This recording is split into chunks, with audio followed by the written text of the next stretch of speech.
अयोध्या से उठी वैचारिक परिवर्तन की नई आवाज। देश के 10 राज्यों के प्रतिनिधि एक मंच पर जुटे। लोक व्यवस्था जागरण अभियान के 2 दिवसीय प्रांतीय अधिवेशन में ज्ञान केंद्रों के विस्तार, सामाजिक जागरण और तंत्र मुक्त संविधान युक्त समाज के निर्माण को लेकर मंथन हुआ। अधिवेशन में देश भर में ज्ञान केंद्रों के विस्तार और आगामी कार्य योजना पर महत्वपूर्ण निर्णय लिए गए। देखिए ये रिपोर्ट। भगवान श्री राम की जन्मभूमि अयोध्या धाम में 25 और 26 जुलाई को मार्गदर्शक समिति शोध संस्थान रामानुजगंज के तत्वाधान में लोक व्यवस्था जागरण अभियान का 2 दिवसीय प्रांतीय अधिवेशन संपन्न हुआ। अधिवेशन में देश के लगभग 10 राज्यों से आए प्रतिनिधियों, सामाजिक कार्यकर्ताओं और ज्ञान केंद्र संचालकों ने भाग लिया। 2 दिनों तक ज्ञान केंद्रों की स्थापना, सामाजिक एवं संवैधानिक विषयों पर जन जागरण और व्यवस्था परिवर्तन को लेकर व्यापक मंथन हुआ।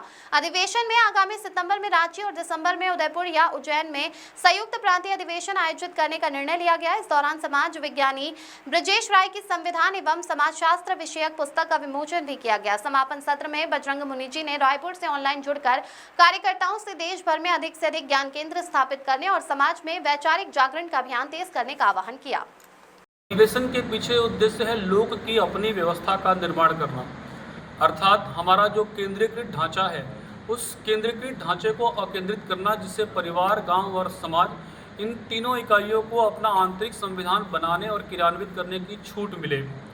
भारत में 1992 में 73वें संविधान संशोधन के अंतर्गत ग्राम सभाओं को ये अधिकार दिए जाने थे जो अब तक नहीं मिले हैं। और इस केंद्रीकृत ढांचे के जो दुष्परिणाम दिखाई दे रहे हैं वो वर्ग संघर्ष के रूप में दिखाई दे रहे हैं। इसी प्रकार से हम देखते हैं आर्थिक असमानता बढ़ रही है और अपराध नियंत्रण जिसके लिए सारी व्यवस्था बनी थी वो व्यवस्था भी सफल नहीं हो रही है। अर्थात हमको ये समझना पड़ेगा कि व्यवस्था में दोष है और व्यवस्था का व्यापक प्रभाव होता है।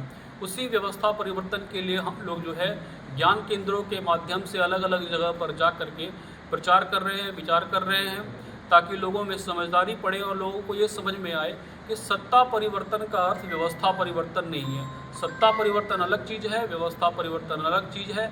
लेकिन पिछले 70-75 सालों से देश की जनता के मस्तिष्क में ये बात डाल दी गई है कि सत्ता परिवर्तन ही व्यवस्था परिवर्तन है।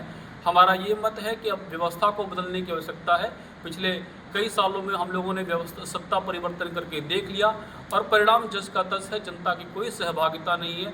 लोकतंत्र में जनता की सहभागिता कैसे बने, उसी के लिए ये सारा का सारा कार्यक्रम है। मेरा नाम ब्रजेश राय है। मैं मार्गदर्शक सामाजिक सोच संस्थान के साथ काम करता हूं और 2024 में जो है मुझे समाज वैज्ञानिक का पुरस्कार मिल चुका है संस्थान की तरफ से।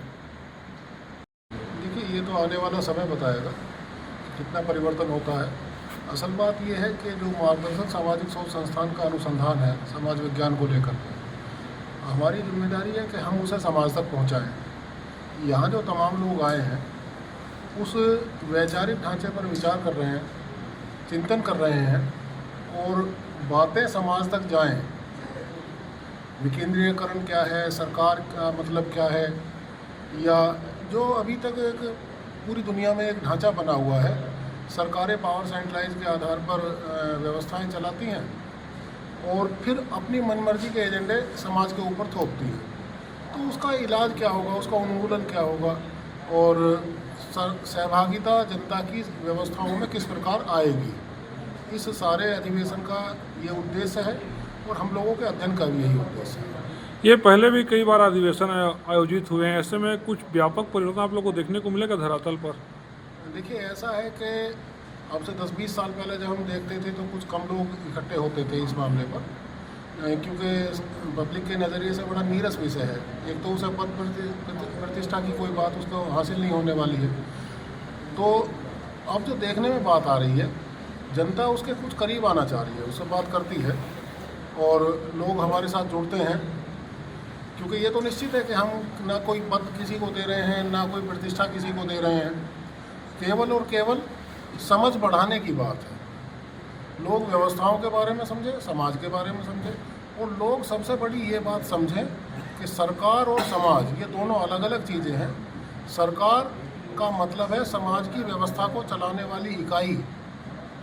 समाज का नैरेटिव तय करने वाली इकाई सरकार बिल्कुल नहीं होती है, जो कि पूरी दुनिया में अभी ये नैरेटिव स्थापित किया गया है, ये बात मनवाई जा रही है, ये ठीक नहीं है। अपना परिचय बता दीजिएगा। मेरा नाम नरेंद्र सिंह है और मैं मार्गदर्शक सामाजिक सोच संस्थान से पिछले करीब 25 वर्षों से जुड़ा रहा हूँ और संस्थान का एक विषय है मूल अधिकार। मूल अधिकार हालांकि संविधान में भी डिफाइन किया गया है अपने तरीके से, लेकिन हम उसे अपने तरीके से डिफाइन कर रहे हैं और मैं इस विषय पर PhD कर रहा हूँ इस समय। बजरंग लाल अग्रवाल जी जो वानप्रस्थ की दीक्षा लेने के बाद बजरंग मुनि जी के नाम से जाने जाते हैं। पूरे देश भर में उन्होंने अनेक बार विद्वानों के साथ, पूरे देश भर के स्थापित विद्वानों के साथ तमाम सामाजिक विषयों पर बहुत गंभीर विचार मंथन किया।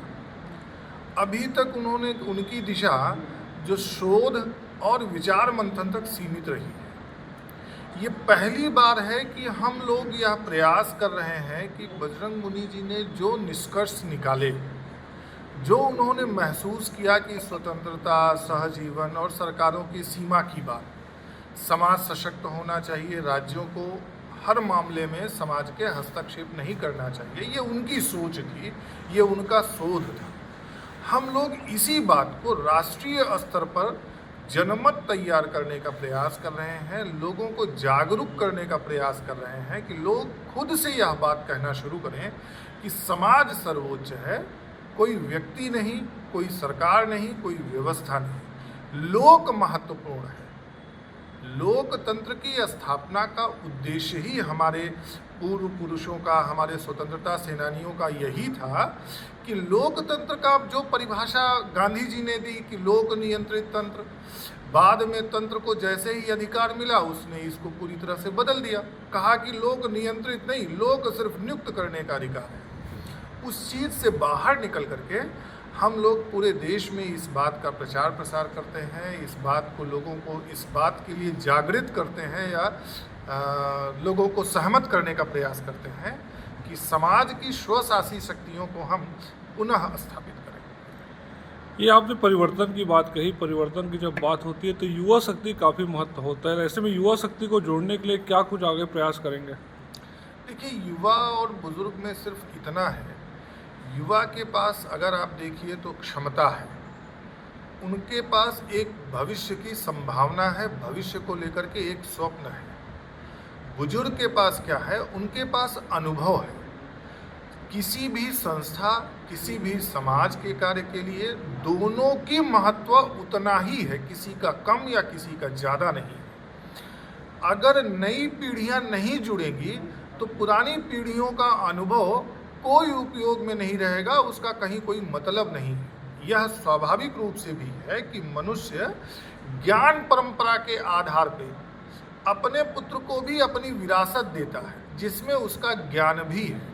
इसलिए ये बुजुर्गों की जिम्मेदारी है कि युवाओं को सामने लेकर के आएं, युवाओं को अपने अनुभव से समृद्ध करें और उनका मार्गदर्शन करें।